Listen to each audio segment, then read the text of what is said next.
home one morning, maybe 10 o'clock. Grabbed a coffee, ran into my friend outside the hair salon. She said she on a break and she come up and roll a J. Well, say her name is Abby, though Abby is not her name. Okay, scan the vibe, talking neighborhood gossip.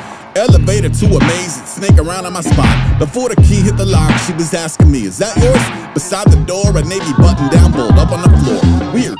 I'll take a knee on some, I do have one like it, but no. And pick it up slow to reveal a few other items. Abigail like, oh, that is certainly a tweaker's pile of stuff. A realization that demand a weaker tea inside my cup.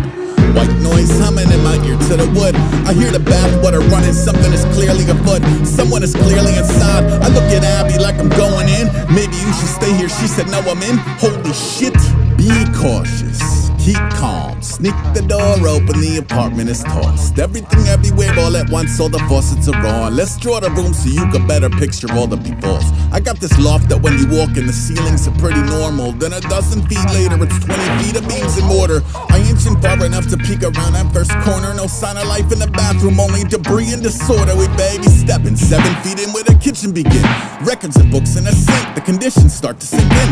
Another view to that Rubicon where the pad opens up to see the answer to my questions in the rafters above. There is a man with no shirt on, wearing his pants around his ankles, jungle gymming over both us. I mean, we are talking angles. He's mumbling incoherently, there's something in his system. I'm processing but need to make decisions. Okay, let's go. Hey, you need to get down right now. Abby yelling, get the fuck down and get out. He's on a different planet, drifting to a distant moon. I'm pretty sure he don't even know we are in the room. Hey, you need to get down right now. Get the fuck down and get out. You need to get down right now. Get the fuck down and get out. Hey, you need to get down right now. Get the fuck down and get out. Get the fuck down and get out. Get the fuck down and get out. This isn't working, the energy is berserk. And we're backing up to the hallway, then down to the office nervous. Yeah, hi. So there's a naked guy in my ceiling. The staff look up at me tripping like, oh my god, is it Steven? Who the fuck is fucking Steven? Y'all seem to know some shit I don't. I ain't exactly need. I'm the manager on some he in this building have got some history. Will attempt to go and talk him down, but also called the city. 30 go by when the elevator ding and drop a trio in the lobby and heaven and nature sing. It's the manager and super with a man in my nights. Oh, that's my leather too, rejected, but goddamn he look nice. Steven is glum and despondent, wafting a brutal bouquet.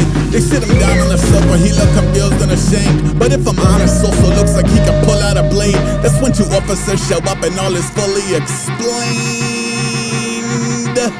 Okay, the police over Steven and see if he's even lucid. I'm on the other side of the lobby, completely stupid. The super and the manager finally get a sec to offer some backstory about this morning's events. They tell me Steven suffers from mental illness and drug addiction. His episodes have kept him in and out the shelter system. Some lady in the building used to give him a couch, but his condition led to far too many issues to count. He's even scaled up the building before and jimmied inside and been aggressive with the tenants like infinity time. He not permitted on the premises, but this is your life. That's when the officer invited me to give him my side. I said, well, first of all, I ain't the one to call, but also we're like a meter from the player involved. I can brief you on the basics if the aim is resolved, but I ain't trying to agitate him if I say something wrong. How about we move 10 feet around the corner to talk? He said I can't leave my partner alone with someone that's gone. Okay, seems fast to be at an impasse. Then he pulls the pen and paper out and this is what he asks. Do you wanna be the victim?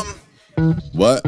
No, I didn't want it. I'm not sure what you want. Do you wanna be the victim? Oh, you're doing a script of a communion about the nuance of a human at risk. How about we skip to where you tell me what the future can hold? He said a felony B&E and whatever he stole. We take him down to the jail and they put him back on the street. They just ain't got the kind of resources a Steven would need. I said he doesn't need a felony, he doesn't need a cell. There's gotta be a way to get him headed for some help. He said programs exist, but none of them work. It's either charge him with the crime or feed him back to the earth.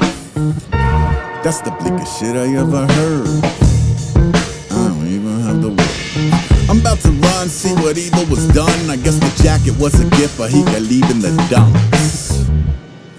Upstairs sucked. You can't still find the rest is just stuff. I just seen Steven eating lunch.